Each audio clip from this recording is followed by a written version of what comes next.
Okay. And action! Hey, what's up? This is Genesee County Compassion Club show. How's everybody doing today? It is gorgeous outside, so I don't expect you to be in really watching me, but hey, it's time to do the show. Let's get it going, folks. We got lots of things happening down at the Genesee County Compassion Club. I'm going to let you know what's happening down there, and I'm also going to give you an update on what's been happening here in the state of Michigan in regards to medical marijuana. And we got a couple other things we're going to talk about today, too. So kind of a rant and rave episode, if you will. But, hey, glad you're with me today. Glad you're at the Genesee County Compassion Club chilling. I hope you're enjoying yourself. I hope you're feeling good and medicated.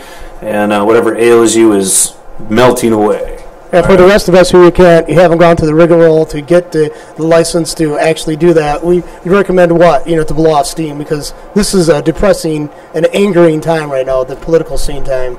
It's like I get stressed. I have to limit my exposure to the internet. Yeah. When this is like during the election times, Yeah. I think that's they're trying to get everybody riled up there, John. So, but anyway, it's working. I mean, yeah. Stay in your seats, America. All right. Hey, we got some things going on at the club, and for those of you that aren't totally bogged down in internet baloney, like whatever, poor John. Man, get out and smell the flowers. You know what I'm saying? I mean, look at these flowers. I was telling John, man, these things look so real. I love this screen. I'm pretty sure that's why I keep having helicopters fly over my house. Is they're like, dude, we seen this guy on the show, and we know he's got a pot field. We got to find it. Would you realize this would be a wet dream for half the cops in the FANG, organization? Oh yeah, seen a field like this one here? Yeah, I mean, they were like, oh my God, dude, it'd be like dying to want some Narc Kevin, man. Yeah, well, whatever. Keep looking. All right, I got some events I wanted to share with you this week. We've got some things going down at the Compassion Club. First thing I want to mention is, of course, our soup kitchen. We've got that coming up here at the end of August. Don't want to forget about that. You guys can go down and volunteer at the North End Soup Kitchen as part of the Catholic Charities. It'll be good stuff. We got that going on. So mark your calendars, if you will. I believe the date on that is August 28th. It's the last Friday of the month. So, all right, other things we've got going on. I know that our testing facility is trying to get things rolling, so hang tight if you're looking to get some test results. Hopefully we'll have things back to copacetic here soon. Just bear with us, all right? We want to make sure we do it right, and we're better off doing that than doing it wrong, right? Okay, so who's on first? Okay, other things we got going on here. I got a little story here I want to share with you, if I can get my internet to cooperate. Hello. There we go. This is kind of interesting. I know you guys have been trying to keep track of all the different stuff that's going on in Michigan. Right now, currently, we've got the 2 different ballot proposals going on. There may be even potentially a third, a lot of whisperings and whatever. But have you guys seen the ballot proposals being circulated? Are they out there in the local area? I imagine you're probably going to see some stuff this weekend as Back to Bricks is coming up. I know you guys are getting excited for that. I am as well. So if you're out there, make sure you take a good look at those petitions, because there's one of them that you definitely don't want to sign, and that is the one that basically is, for a monopoly. And, we don't need another monopoly. We're certainly not going to go legalize cannabis just to turn it over into corporate America's hands and say, here you go, you provide this for us, please. We're too dumb to do it ourselves. That's not the case, and we definitely don't want to have that type of legislation being invoked by ourselves, on ourselves. Hello, how ignorant could that possibly be? So if you see that particular petition, make sure you do not sign it. Warn your friends. Take a good look at anything that you're going to sign your name to, of course. Make sure you read. All right, some other things going on here. John and I were just checking this out. This is kind of enraging. I had an experience lately with the power company, and I'm sure a lot of you can attest. I know you guys are, growing at home, or you're definitely paying an electric bill, if anything. But for those of us that are growers out there, you've all felt the pain that consumers delivers to you each and every month. And of course, they'll be happy to shut your shit off if you don't pay them quickly enough.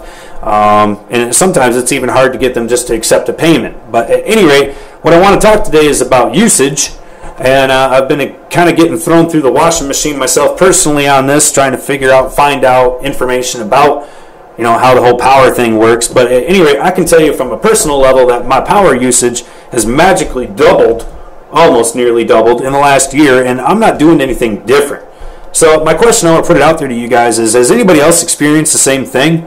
You notice that your meter rates just keep getting higher and higher each month, even though you're not really doing anything different inside the home. John, have you been a victim of this at all? Yeah, and then they turn around and then I want to put in a pellet stove, and now I guess the EPA doesn't want us to have pellet stoves, which burns very clean. It's like 99% clean. Right, so they're trying to discourage you from using alternative methods to cut down your energy consumption. And nobody could tell me the energy companies like DT and stuff are not in bed with these people, with the EPA and the politicians, to eliminate your potential for alternatives. Well, we're going to talk a little bit about that today on the show. There's some interesting developments going on in our Michigan State Legislature, particularly in the Senate.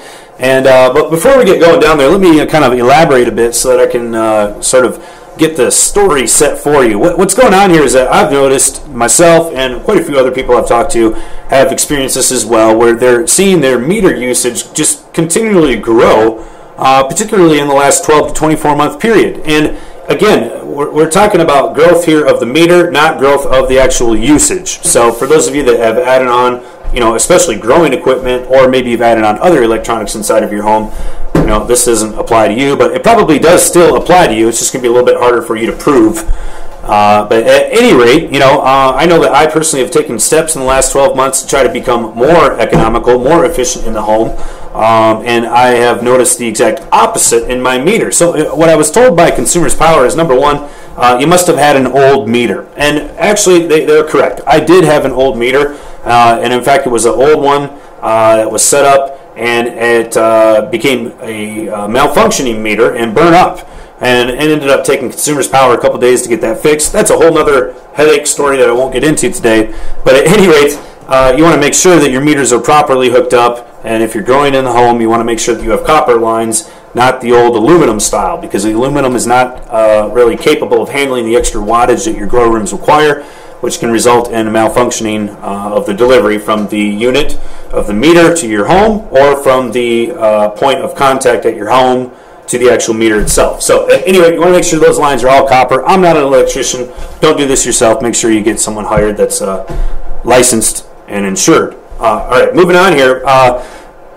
Had the meter replaced. I had an old meter, so that could have been part of the problem. So we put a new meter on. I've had that now for at least 6 months, and I have still noticed an increase in usage, or increase in the amount that Consumers has said that I use, despite the fact that I haven't done anything different inside of my home. So again, we're also, when you go to Consumers Power, you're able to get your bill with a readout on it that displays last 12 months usage, so you can see a pattern here, or a trend, and notice, are you going up, are you going down, are you staying the same? And mine looks like this. If I was a stockbroker and that was my graph for my portfolio, I would be rip-roaring happy at this point. But unfortunately, it's not. It's more a graph of my bill. And at any rate, like I said, I don't think I've personally used more electricity in the last 12 months, but Consumer says I have. So anyways, we put on a new meter, and now grant you, this was a new meter. It was not one of the brand new meters that are now being installed, which are called smart meters. So we have yet to see how smart they really are. But at any rate, the new meter, Consumers Power says, well, because the old meter was old, it probably was worn out, and therefore wasn't accurately reading your usage, and so that's why you may notice an increase. Well, I noticed at least a 40% increase right away when the new meter was installed. So you're telling me that my old meter had lost the effective ability to read my usage by 40%? Wow, that's a lot. Put my old meter back on, please. But at any rate, no, I got this new meter, and it went up, and now I've just recently had, about 2 weeks ago, Consumers came out and installed another new meter, which is now the brand new technologically advanced smart meter. And I have yet to see the effect of this. I was told by the gentleman who installed the meter that, your rates will probably go down, which I'm sure he was telling me that so that I would, safely let him out of my yard without burying him in the back. But, at any rate, the Consumer Service representative that I spoke to on the phone told me the opposite. She said you may notice an increase. She said that she personally noticed an increase on her home when the new smart meter was installed, and she also stated that the meter that she had previously was not that old. Her home was a recent new build, about 7, 8 years old, and so obviously probably was not nearly as worn out as the meter that I had, which was who knows how old.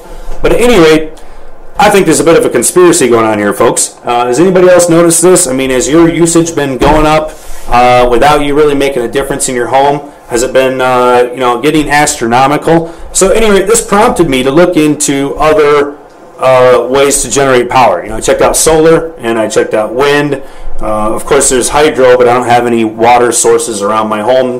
But at any rate, I looked into these two things. And, while the number one thing I found out, number one, is it is very, very expensive to try to produce your own power. A single solar panel set up, installed, I was quoted about $1,000 a panel. And a single panel doesn't produce much. You'd have a tough time running your refrigerator on it, from what I was told, all year round. But at any rate, let's say you went ahead and did that. You made the major investment that it would take. And I can also tell you that, folks, if you're growing inside of your home, from what I was told by the solar representative, was that there is no freaking way in God's green earth that you can have enough power generated from solar or wind to power what it is that we do. So, but, all right, getting back to the story here, I looked into these other methods. They're very costly, and obviously you're trying to recoup that cost over time by reducing the bill that you get from consumers, because now you can generate your own power. So I checked into this. The interesting thing that I came across is that there is actually a law in place for, let's say that you were able to produce enough power to where you don't have to pay for consumers anymore, and now you're actually generating more power than what you use. So that power that you generate goes back to consumers, and they can use it. So you're actually producing or generating power for consumers at that point when you produce more than what your home is using. So when that happens, typically it goes into a sort of bank or a credit. And that credit then is held there until you get to the point when you produce less power than what you actually require. And now you have to actually draw power from consumers again the way that you did prior to installing your new solar unit. So when you produce more, it goes into a bank. When you produce less than what you're using, you draw back out of the bank. Now you would think that if you put in $1 worth of electricity into the consumer's bank, that you would get $1 worth of electricity back out when you go to use it. That would make common sense. That's why it's called kind of like a bank. And in fact, it does work that way for up to the first 2,000 kilowatt hours that your home uses. So an average home, residence, normal size home is going to use about 2,000 kilowatt hours in a month or less. So that covers the majority of the folks out there. Now, if you happen to have a higher usage, maybe you've got a lot of different electronics in your home, maybe your home's a little larger, or maybe you're working in your home, your usage is probably going to go up significantly over that 2,000 mark. Here's the interesting note. When you have that type of usage and you go above 2,000, you go into a new class, a new category. And again, this is by law, not by consumers' power, but by law. You go into a new class. The new class stretches from 2,000 kilowatt hours to 17,000 kilowatt hour usage in 1 month period.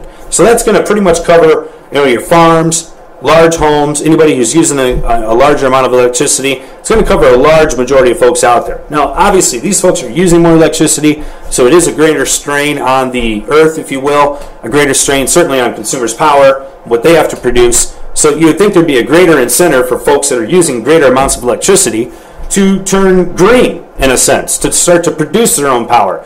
And in actuality, the laws are a reverse of that. They actually discourage that, and here's how they do it.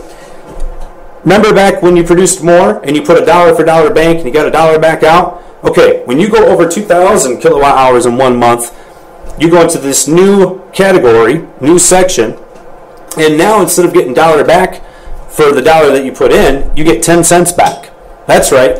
When you go into the higher use category from 2,000 kilowatt hours to 17,000 in 1 month, if you were producing your own power and you had produced more than that amount, that money would no longer go $1 for $1 into a bank. It would still go into a bank, but you're only going to get 10 cents back for every $1 that you put in. So what kind of malarkey is that? I mean, that just doesn't even make sense. So you're telling me that if I produce power to consumers' power, they can use it. It doesn't matter that, how much I'm using or whatever. I produce more than the amount that I'm requiring to use for myself, but because in general my normal rates are above the 2,000 mark, I don't get credit for giving that to consumers. Now that makes no sense at all. In fact, I think that's more like an anti-green policy. How on earth does that encourage someone to go out and to try to produce their own power, to try to reduce their power? It doesn't really make sense. Now here's the interesting bit. There's a new bill that's been introduced by, what was his name again, John?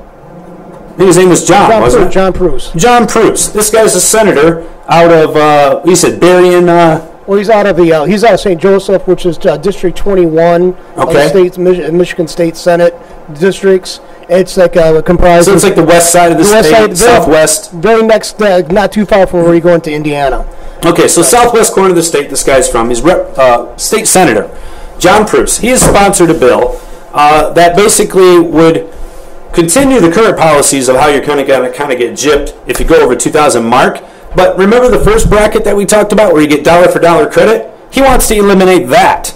That's right. He's produced a bill, along with a whole lot of other stuff in this bill, that removes that category. So if you're at home and you've got a solar power, or maybe you've got wind power, and you're producing electricity, you produce more than what you need, you're not going to get that credit anymore. It's going to get reduced now, and what I believe the new amount is it's a wholesale amount. Furthermore, it establishes a new commission that would have to approve your own personal power generation station, if you will, so that you get those credits that we just talked about. So now you're going to have to go through an approval process through a new committee. I'm sure there's going to be a fee involved in that, a licensure, and then on top of that, you're not going to get the same credit that you previously got. What kind of sense is this? What kind of person or what constituent was calling John Bruce and asking for that bill to get passed? That makes no sense. When I had found out this information, when I found this information from my local solar sales representative, I didn't find out about the bill that was sponsored. I read about that actually on MLive in the paper today. It's Senate Bill 438. Check it out. All I knew was that there was 3 different classifications of getting your money back from consumers when you produce power. You get the first class, 0 to 2,000. Second class, 2 to 17,000. Third class is 17 and above. So obviously that's like for big time production. If you're over 17,000 kilowatt hours in a month, man, you're probably running a huge farm or a factory or something massive. 2 to 17, those are still pretty high numbers. I mean, if you're producing or using 10,000 kilowatt hours in a month, you're sucking a lot of power. If you're below 2,000, you're more like average, and that's where the majority of us are going to fall into. They want to remove that. So that way you're basically ridding the incentive, any incentive that currently exists, to go solar power, to go wind power, to go alternative power, to try to reduce the amount of electricity that you're pulling off from the system. They're going to basically, in effect, reduce whatever financial incentive there was to make that impact. So now, basically, if you want solar or wind, great, you're going to be able to produce your own. You're going to reduce your consumer's bill by the amount that you produce, but there'd be no incentive to produce more than what you would actually require. There's none, because you're not going to get that money back. You'd go ahead and produce that power, you'd give it to consumers, they'd say thank you, go ahead and distribute it out for free, basically, because you produced it, not them, and they're going to give you back 10 cents on the dollar for allowing you to produce your own power, after you had to go through an approval process to be able to do that. This is insane. So we did a little bit of research. John looked this up for me, because I wanted to find out, what would prompt one of our state senators, Senator John Bruce, to write this kind of legislation. Now, of course, it's written as a Clean Energy Bill Act, blah, blah, blah. But when you get to the nuts and bolts of what this thing is doing, it's really making home energy production much tougher, much more difficult, much more cumbersome, and not nearly as financially enticing as it is currently. And currently right now it needs to be changed. I was actually going to call my senator, Jim Ananick, and if you're in Genesee County, your state senator is either Jim Ananick or Pat Robertson. So I recommend you give one of those two guys a call. Just leave them a message. Tell them what it is that you think. But I was going to call Jim myself and say, hey, this different categorization of, 0 to 2, 2 to 17, that's bullcrap, man. Why do we have that? That needs to be changed. And then I get up this morning and I read about this in the paper about a bill that's going to change it the other way. And I think, are you kidding me? Like, I thought that our state party platform of a lot, I don't care if you're Republican or Democrat, all of them want to save the earth. You know what I mean? I mean, the green-friendly baloney that we're getting fed, I mean, everybody thinks it's a good thing. So, I mean, that's like saying I hate puppies if you're not for green energy, right?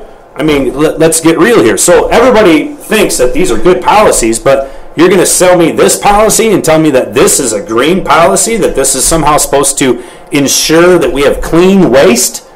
Get real, dude.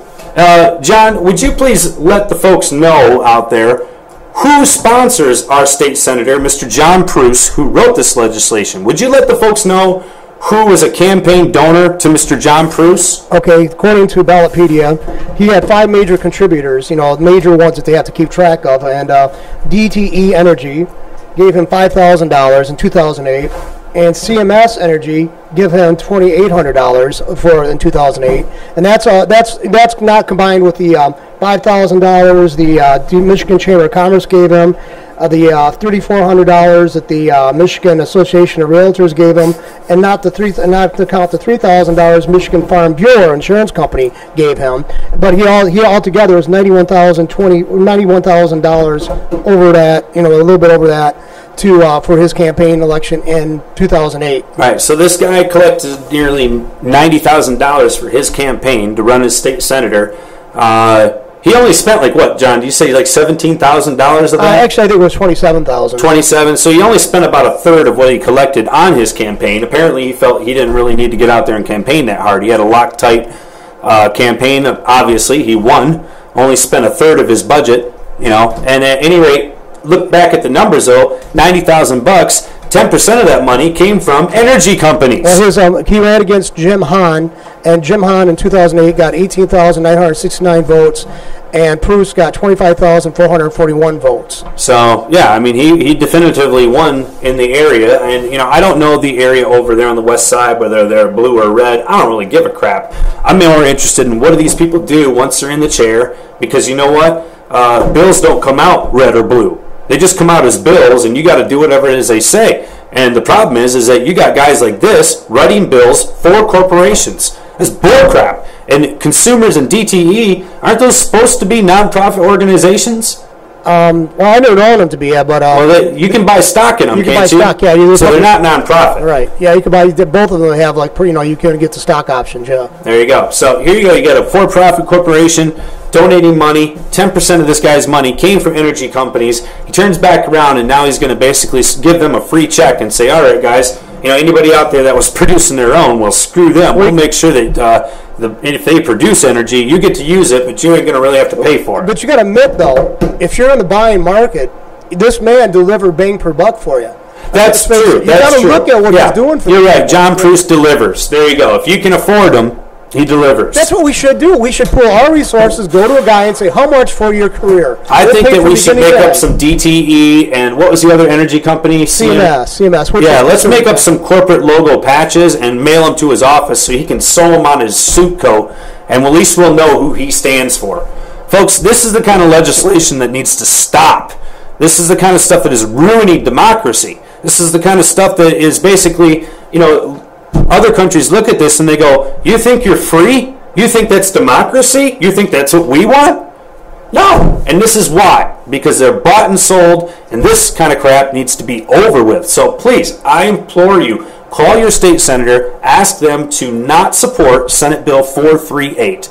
And I would encourage you also, if you would be so inclined, to also mention that the current classifications of the net metering portion of our laws need to be changed. Here's my opinion. So here's the key word, net metering. I think we should have, if the government wants to be our caregiver, they should be on board. I think they should be, the enforcer of the contracts. And what they should do is we should have a non-aligned group installing our meters with the meters that they have designated and found. We install them. They can make sure it's electronically. They can. I think that they should have to be the meters should have to be third-party certified. That's exactly the point I'm making. Third-party certified. So we'll get and try and make sure those people are sacrosanct. They can't be approached by a consumer's person. Absolutely. And how many times, John, have you come across technology that hasn't functioned correctly? You know what I mean? It's like with a smartphone or your laptop, the equipment we have here in the studio. Is it ever a time when any of that misfires or doesn't work quite right? Matter of fact, just before you arrived today, I had issues with the sound, and it was a miracle I could get it working. Exactly. Yeah. So now you're telling me that this digital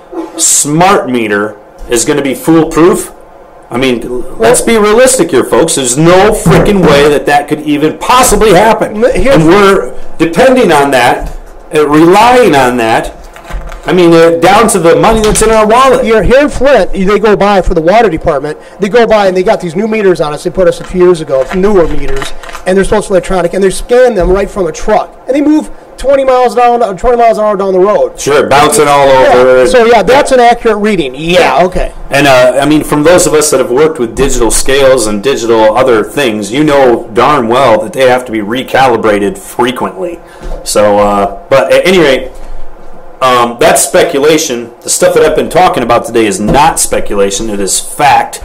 The categorization of this net metering program, that is the current program, 0 to 2, 2 to 17, and the current bill that has been sponsored and has now been introduced by John Bruce of the Senate, Senate Bill 438, looks to eliminate the net metering portion that is currently from 0 to 2,000, looks to instill a approval process, I mean, a whole lot of things, and is obviously purely probably written by the attorneys that work for the power companies. I wouldn't doubt it. But anyway, that's my rant for the day. I know it's kind of off subject, but hey, a lot of us out there that are in this, as patients and caregivers are producing their own medication, do have to bear the added cost of electrical usage, and this is something that affects us. And I'm sure that there's a lot of folks out there that have fought with, dealt with, cried with consumers' power, because that's how important it is to us. And so for us to rely